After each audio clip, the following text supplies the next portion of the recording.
Today on the show, we're going to be talking about the CSUN Invitational Tournament, California State University at Northridge. We're going to be talking about their sports fest, many events, and we're going to be laying out the details for you this afternoon on the show. My name is Janelle Sawyer Kababayan in Los Angeles, where we have very regular segments on Mondays, Social Media Mondays, as I mentioned earlier. We're also going to be catching up with our Kababayans in Hawaii. But for now, let's check in with Balita for the news. Pinoy na Pinoy, Weekend Balita. Mondays and Wednesdays, we have regular Balita segments with us here on Kababayan Today. They bring us the news here in the U.S., also news coming from the Philippines. Joining us via Skype from their Glendale newsroom is Ronnie Ligo, their editor-in-chief. Hello, Ronnie. Welcome to Kababayan Today. Happy Monday. Happy Monday. Diyan lang na, although over the weekend, hindi maganda ang ating ang mga balita kasi nga alam naman natin all over the United States, especially in the most populated cities, may mga rallying nangyari because of that Zimmerman acquittal. And the rallies weren't peaceful. There were arrests that were made. It has been a little bit violent, and they're saying that it's still brewing and it could become a larger scale fiasco for everyone. Exactly. Now, hopefully, the federal government, the Department of Justice, will do something if they are going to continue investigating this case for federal charges against George Zimmerman. Alam naman natin, medyo sensitive yung issue na yan kasi nga there is a racial tone in this issue, no?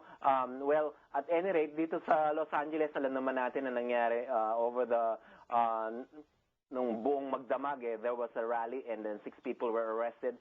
Hopefully, hindi masyadong lumaki na naman ito kasi nga alam naman natin nung rally, mga nangyaring kaguluhan dito sa Los Angeles, sa mga Koreatown, marami mga nasunog na, well, I don't want to mention it anymore, but that was a really disturbing incident. Weigh in on this, Ronnie, as a journalist and as somebody who's been covering the news, and we all know that the U.S. Judicial system is not perfect. Exactly, no? However, nung pinanood ko yung mga witnesses o yung buong trial, I thought kasi nga, although ang choices lang is not guilty, or manslaughter, I thought there was going to be an option where there will be a hung jury mistrial, kasi nakita ko dahil mukha nga talagang consistent yata yung kwento ni George Zimmerman as far as the trial is concerned. Was concerned. So, sabi ko, mukhang magkakaroon ng mistrial. However, ang nangyari nga, not guilty. At, well, of course, maraming magagalit talaga, no? What if that was my son or, my friend or whatever? So, talagang, kasi nga, he had the right to live. He had the right to walk home. Bumili lang siya ng iced tea, tsaka Skittles, tapos nawala na siya rito sa mundong ito. All right, Ronnie. And the jury was composed of? 6 women, all white. Alam naman natin, merong stand your ground law dyan sa Florida.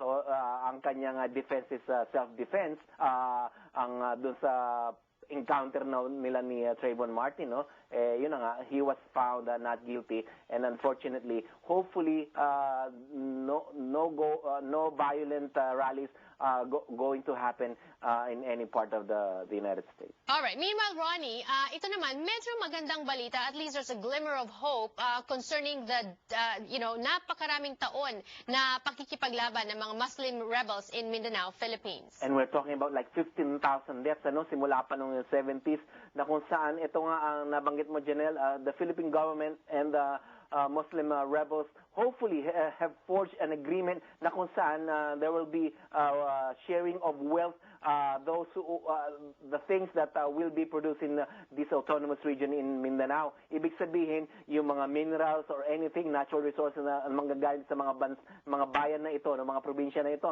nakasakop ng autonomous region ng Mindanao, magkakaroon sila ng sharing of wealth.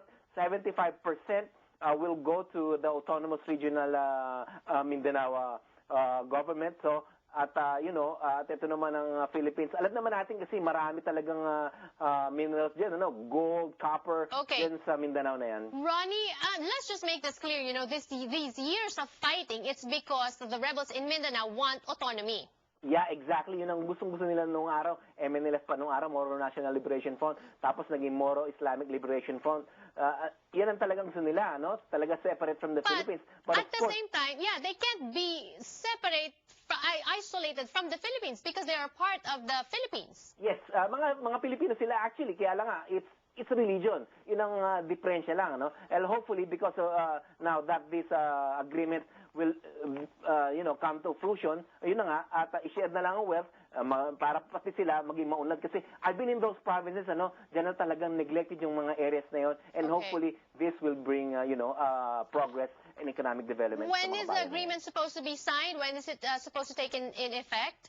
You know what? In the next few days, I'm pretty sure there will be, formal signing of this agreement, and hopefully peace will reign in that Okay. part of the Philippines. All right, and very quickly, our third news story. This is something that's medyo nakakainis, Ronnie. A Japanese casino tycoon should be charged, and I agree. This is regarding the proposed entertainment city. Yung sinasabi nilang gagawin daw parang Las Vegas Strip, yung isang parte ng Manila. Oo, no?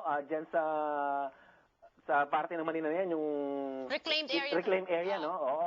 Si Kazuo Okada, apparently, ang ginawa niya is, alam naman natin kasi under our constitution, you cannot own properties in the Philippines. And if this is a company, of national interest, you're only limited to 40% if you're a foreigner. And nangyari mo nagtayo siya ng mga dami corporations in cahoots with Filipinos, although pera niya ang ginamit, nagtayo siya ng mga dami corporations para makakuha siya ng mga real estate properties. At ngayon, inimbestigahan nito, nabanggit mo, Entertainment City, at least $1 billion ang pinag-uusapan natin sa bawat isang casino na itatayo dyan. There are 4, na mga malalaking Las Vegas-type casinos na itatayo dyan. And hopefully, this will be a lesson to everyone who wants to establish a business in the Philippines. Yes, because he's not supposed to. What he did was they did dummy corporations na sa ibang Filipino names, and then ngayon it was found out that it's all his. So I think he should be charged money. Antabayanan natin yung mga developments dyan sa kaso na yan. For now, thank you for sharing those news stories with us. Maraming salamat po sa inyo.